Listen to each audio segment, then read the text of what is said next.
Everyone, welcome to সঙ্গী সাথী পাঠশালা।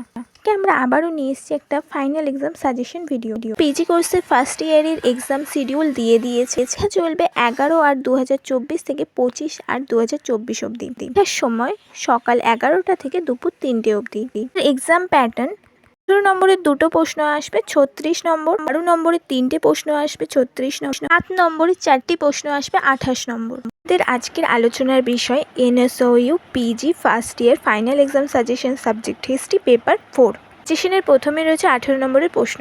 প্রশ্ন: ইতিহাস কি জাতীয়তাবাদের কাছে কার্যকারী অস্ত্র? ইতিহাসের সঙ্গে সমাজ বিজ্ঞানের অন্যান্য শাখাগুলির প্রভেদ ব্যাখ্যা করো। কার্ল মার্কস ইতিহাসকে কিভাবে ব্যাখ্যা করেছিলেন আলোচনা করো। আজ ইতিহাসের পরিধিতে মানসিক ইতিহাসকে কিভাবে বিশ্লেষণ করা হয়েছে।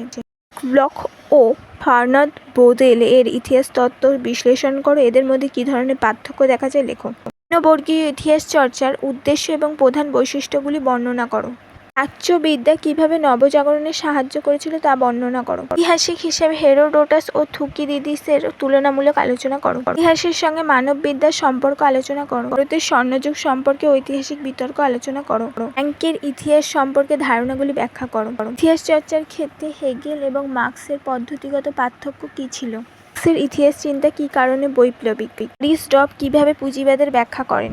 17 শতকে ইংল্যান্ডে বিপ্লবের সম্পর্কে টনের বক্তব্য বিশ্লেষণ করো। সমাজ ও শ্রেণী সম্পর্কে থমসনের বক্তব্য উল্লেখ করো। ঐতিহাসিক জেমসের শিল্পের প্রাচ্য দেশীয় স্বৈরতন্ত্রটি আলোচনা করো। ইংল্যান্ডের ধর্ম ও পুঁজিবাদের সম্পর্ক আলোচনা করো। নবজাগরণ ও জ্ঞানদীপ্ত ইতিহাস চর্চার প্রধান বৈশিষ্ট্যগুলি কী কী। দীপ্তি প্রসঙ্গে ভলতেয়ার ও মন্তেস্কিউর ইতিহাস চিন্তা আলোচনা করো।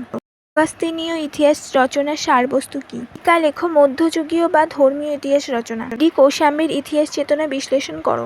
মার্ক্সবাদী ইতিহাসবিদরা কিভাবে ইতিহাসের সংজ্ঞা দিয়েছেন। প্রাচ্যবিদ্যা বিকাশে শ্রীরামপুর তৈরির ভূমিকা বিশ্লেষণ করো। সামাজিক ইতিহাস রচনায় ট্র্যাভেলিয়ানের অবদান কী ছিল। ব্রিটেনের সামাজিক ইতিহাস রচনায় ক্রিস্টোফার হিলের অবদান কী ছিল। ভারতীয় সামন্ততন্ত্র সম্পর্কে আর.এস. শর্মার তত্ত্বটি আলোচনা করো।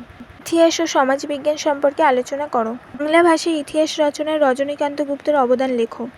প্রাচ্যবিদ্যার বিকাশে এশিয়াটিক সোসাইটির অবদান আলোচনা করো। নব্যবঙ্গ গোষ্ঠীর ইতিহাস বিষয়ে আলোচনা করো। বঙ্কিমচন্দ্র চট্টোপাধ্যায়ের ইতিহাস দর্শন আলোচনা করো।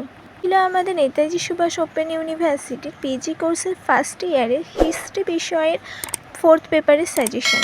আশা করি আমাদের সাজেশনগুলির দ্বারা তোমরা উপকৃত হয়েছো। Thanks for watching.